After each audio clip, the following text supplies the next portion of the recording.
الكل بيسألني على سر حلاوتها. تعالوا النهارده نعملها بطريقه سهله وسريعه وازاي بتطلع حلوه وجميله. معايا كده كميه من البطاطس، ايا كان انت بتحبي قد ايه من البطاطس حسب الاسره بتاعتك.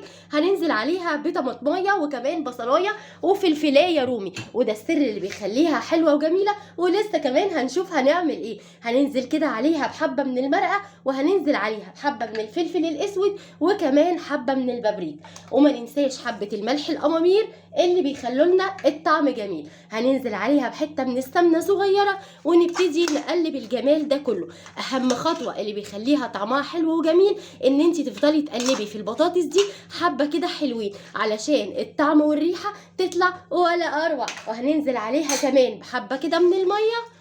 انا المره دي مش عاملاها بصلصه فبتطلع حلوه وجميله ولذيذه كمان. هنحطها بقى على النار، ولما تستوي يا دوبك ما تنسيش التحبيشه او الفرن الجميل يعمل لك الوش القمر، ودي احلى بطاطس.